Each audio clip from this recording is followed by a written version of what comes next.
आठवले साहेब यांचा पक्ष कोण चालवत आहे? अशोकराव कांबळे आज मिरज येथील बालगंधर्व नाट्यगृहामध्ये वंचित बहुजन आघाडीचा पक्ष प्रवेश व कार्यकर्ता संवाद मेळावा सुजात आंबेडकर यांच्या नेतृत्वाखाली पार पडला। यावेळी आठवले गटातील अशोकराव कांबळे यांनी आपल्या कार्यकर्त्यांसह वंचित बहुजन आघाडीमध्ये प्रवेश केला। त्यावेळी ते बोलत होते। कांबळे पुढे म्हणाले की आठवले साहेब यांचा पक्ष आठवले चालवतात की भारतीय जनता पार्टी चालवते हे कळत नाही, असे सांगून ते पुढे म्हणाले की जातीयवादी पक्षाला आमचे आव्हान आहे की एक जरी भीम टोला बसला ना 25 वर्ष तुम्ही मागे जाणार आहात। या मेळाव्यासाठी वंचित बहुजन आघाडीचे प्रदेशाध्यक्ष सोमनाथ साळुंखे यांच्यासह वंचितचे कोल्हापूर सांगलीमधील पदाधिकारी व कार्यकर्ते मोठ्या संख्येने उपस्थित होते। महाराष्ट्र वेद न्यूजसाठी मुख्य संपादक लक्ष्मण सनगर, कवटे महाकाळ। बाळासाहेब आंबेडकर आमच्या डोळ्यासमोर आहे।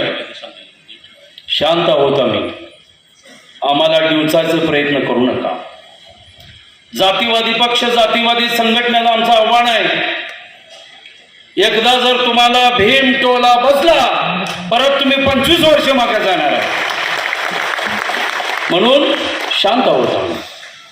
आज रिपब्लिकन पक्षामध्ये काम करत असताना रिपब्लिकन पक्ष डॉक्टर बाबासाहेब आंबेडकरांचा स्वप्नातला पक्ष, बाबासाहेबांनी आमच्यासारख्या छोट्या मोठ्या कार्यकर्त्याला लढता यावं, समाजाला न्याय मिळवून द्यावं म्हणून बाबासाहेबांनी हा पक्ष स्थापन केला। त्या पक्षाचा खेळ खंडोबा झाला, वेगवेगळी गट निर्माण झाली। प्रत्येक नेता आपला स्वतःचा स्वार्थ साधू लागला आणि माझ्यासारखा कार्यकर्ता खच्चीकरण जाग्यावर कुजू लागला, अशी परिस्थिती आहे।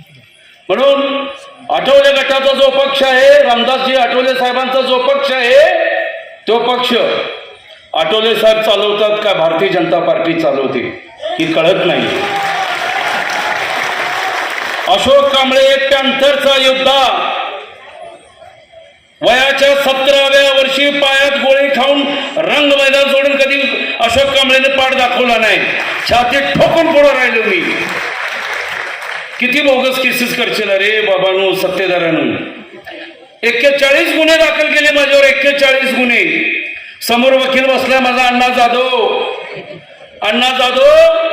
माझा वकील पुढे बसलाय आणि तो वकील म्हणत होता, साहेब माझी 2 मुली आहेत, एक ऐश्वर्या आणि एक अंजली नावाची,